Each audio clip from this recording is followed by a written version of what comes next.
Hi there guys, how are you? Now if you want to understand the concept of rasa and how it is similar to catharsis, the concept of the sublime and also the concept of the objective correlative and how it is also different, okay, in what ways rasa is similar to these and in what ways it is different, then definitely watch this video, okay? So this video is going to be about Indian literary criticism, in particular rasa as compared to some concepts in Western literary criticism. ठीक है, in particular catharsis, the sublime and objective correlative. Now at the outset, look at this equation. ठीक है, now मैंने किया क्या है, I have tried to just place all of these different concepts in Indian literary criticism in the form of a mathematical equation. ठीक है, just to help you visualize. मैंने एक shorts भी बनाया था few days back in which I had included this, but in this video I'll try to explain that with the help of example. ठीक है, so that this becomes very clear to you. So vibhava, anubhava, vyabhichari bhava and this equals rasa. ठीक है, विभावा को English में क्या कहते हैं? They are also called the determinants, anubhava को the consequence and vyabhichari bhava को द ट्रांजिएंट स्टेट्स. ठीक है, नाउ एग्जांपल देखते हैं.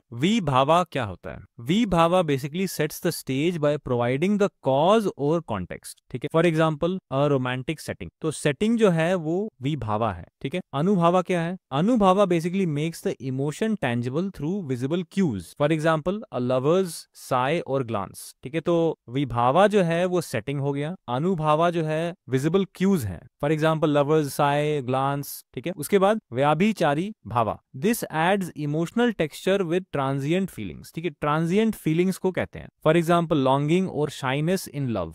ठीक है, देयर कॉम्बिनेशन ट्रिगर्स द स्थायी भावा. नाउ जैसा कि मैंने शॉर्ट्स में भी बताया था आपको that sthayi bhava is not involved in the equation. ठीक है, इट इज ऑलवेज देयर, तभी इसे स्थायी कहते हैं, constant. For example love which when aesthetically presented becomes rasa, which is the श्रृंगारा rasa. We all know that rasa is of 9 types. ठीक है, जिसमें श्रृंगारा rasa भी होता है. तो how विभावा, अनुभावा, व्याभिचारी Bhawa lead to rasa? So the audiences relish the experience. So the equation basically simplifies this dynamic interplay as a sum. ठीक है, so rasa is the emergent aesthetic outcome. But keep in mind that all of this is possible only because there is always there the स्थायी भावा. वो एक constant है, वो change नहीं होता, उसके वजह से ये सारा पॉसिबल हो पाया है. सो एक बार इक्वेशन को दोबारा देखो. विभावा इसे कहते हैं डिटर्मिनेंट, अनुभावा क्या है? Consequent, and vyabhichari bhava is the transient states. These 3 lead to rasa. ठीक है, उसके बाद देखते हैं What are the equivalents of rasa in Western literary theory? ठीक है, जैसा कि मैंने आपको शुरू में बताया था. Now keep in mind that there is no single direct equivalent तो नहीं है, but certain concepts in Western literary criticism or theory share a particular dimension of rasa. ठीक है, several concepts share a similar focus on the emotional and aesthetic effect of the art on the audience. These concepts, though different in scope and origin, provide interesting parallels. So what are these 3 parallels? पहला तो है catharsis. Now we all know about catharsis by Aristotle. The most frequently cited parallel is catharsis, which Aristotle talks about in the Poetics. Aristotle argued that tragedy, through arousing the emotions of pity and fear, purges the audience of those emotions. इसी को कहते हैं catharsis. ठीक है, because by watching something, the audience undergoes a cathartic effect, leading to a feeling of pleasure or relief. Now this is similar to rasa. In what way? In that both theories emphasize the emotional impact on the spectator.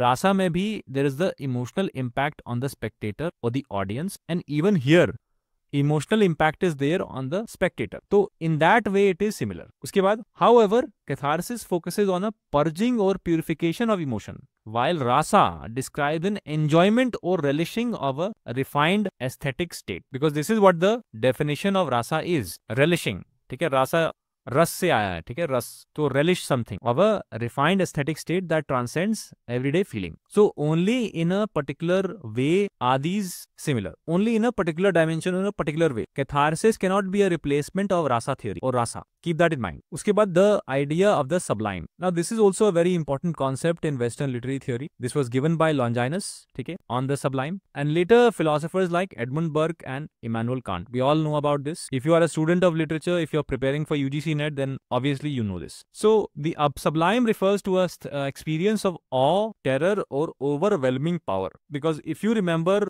from your reading, sublime क्या होता है? Experience of awe, terror or overwhelming power. That is what sublime is.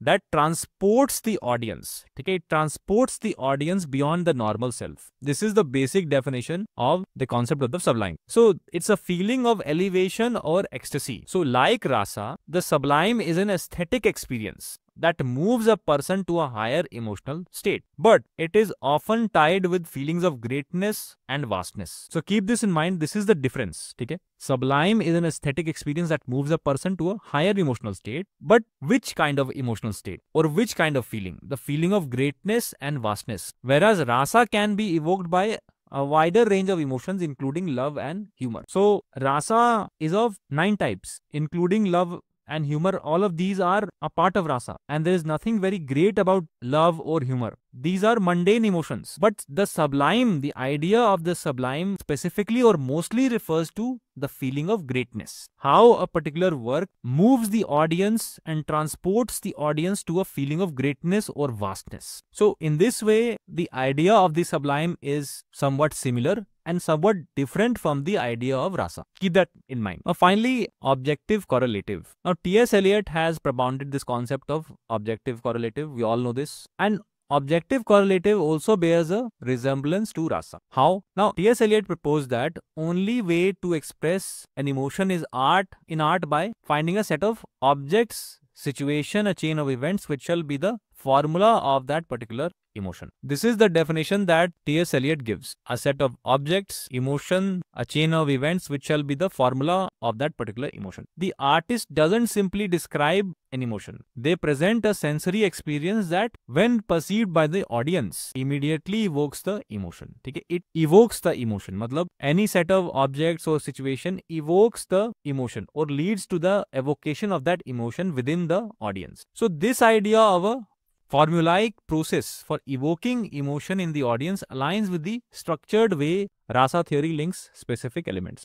For example, vibhava, anubhava to a specific emotional outcome. So do you understand how objective correlative can be similar in some ways? But keep in mind that it is not the same as rasa.